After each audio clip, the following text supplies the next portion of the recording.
What's going on, everybody? Jeff back here with another Head Ahead beer review. As you can see, I'm in a different location. This will be Head Ahead beer review headquarters for the summer. This is my girlfriend's apartment, and she gave me a key, so I'm gonna do this when she's not here. Tonight we've got a beer I'm really excited about getting to show you guys. This is Dogfish Head 120-minute IPA. It says, "What you have here is the holy grail for hopheads. This beer is continually hopped over a 120-minute boil and then dry hopped every day for a month. Enjoy now or age for a decade or so." Yeah, it says age as well. So the deal with this one, just like their 60 and 90-minute IPA, is they continually hop it for an entire 120-minute boil. So that's just adding a shit ton of these residual sugars from the hops and all the malts to balance out. And it ranges from, some get as low as 16 or 17, I think, and then they get all the way up to 22. I believe that recently what they've been clocking in at is 18%, but don't hold me to that. I know a bottle that I've had previously was 18. It says the bottle date 2012 A. I'm hoping that A stands for April and not A the first month of the year as in January, but I don't know. The guy I got in the trade from said it just showed up in the bottle shop, so I'm hoping that it's really fresh. He said that in the trade, he said it says that it ages well, but it's best to try it fresh. So I'm super excited. So without further ado, let's go ahead and get into it. All right, this one's got an awesome Dogfish head cap, as you can see, little shark warning sign. I believe that this one, the Worldwide Stout, and the Old School Barley Wine have it as well.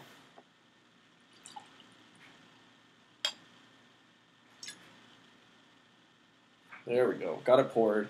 I'm using a wine glass because all my other glasses are pretty much packed. But I'm only pouring about a third of the bottle or so, maybe a little bit more because of how alcoholic it is, and because I'm supposed to be going out to dinner in a little bit. But as you can see with the appearance, it's super clear, golden color, but it actually has a good amount of carbonation. I can see some bubbles streaming out from the bottom. And it's got a little bit of a head. When it was there, it was about half of a finger. But it's leaving some good lacing. It's got insane alcohol legs that are just taking forever to come down the glass. It's got a pretty golden body, maybe slight amber to it in certain spots, but it's just really, really yellow and golden. It just looks like a great beer. Let's go ahead and give this one a smell. The smell on this beer is insane. When you see this and you think double imperial IPA, you probably think like West Coast, like citrus, maybe even some booziness, some pininess. This beer, the main things that you're getting are that super sweet malt backbone in this one. Yeah, bready sweetness. It has a slight tart apple skin kind of a smell. Slight alcohol, but I've smelled 10% beers that have more alcohol in the nose. The hops are there. It smells bitter, but there isn't one overwhelming characteristic. Like, I can't say it's extremely floral or citrus. You can smell that there's some of that bitterness there, but it doesn't present itself extremely forward. All right, guys, my mouth's watering just waiting for this one. So here we go. Cheers. That's ridiculously good, and the only way that you can describe the taste effectively is that it tastes like a 120-minute IPA.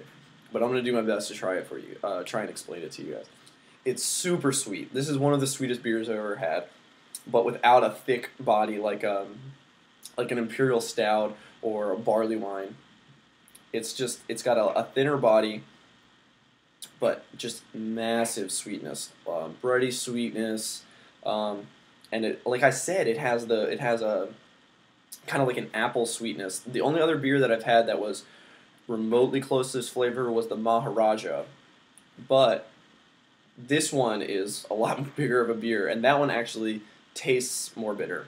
I would imagine that this beer has over 100 IBUs, or at least close to 100 IBUs, but with the massive amount of malt that they have to put into this, and with dry hopping it for a month, some of those hop flavors fall off, and you're left with this crazy sweetness and actual smoothness too.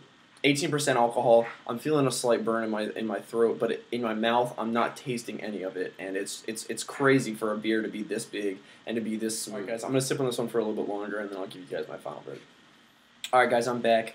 with Dogfish Head 120-minute IPA. And guys, this is an A for me. I'm gonna go with the 94 on this one. It's an extremely delicious beer. It's the only thing I have to say that kind of holds it back is that they're marketing it as an IPA.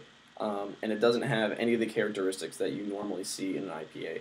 I feel like if it was, labeled as like a strong ale or something like that, then you wouldn't have some of those preconceived notions about the taste, and you would just be able to enjoy it the way that it is, which is super malty and in your face and sweet, but it's delicious. It's so smooth and it's easy to drink, and for 18% alcohol, you wouldn't think that at all. But I really enjoy this one. I think it's definitely worth seeking out. If it's available in your area, it might run you $10 or more a bottle. Some people pay more than that. Some people can find it for a little bit less than that. I think it's good fresh. I'd be interested to try an aged bottle, but.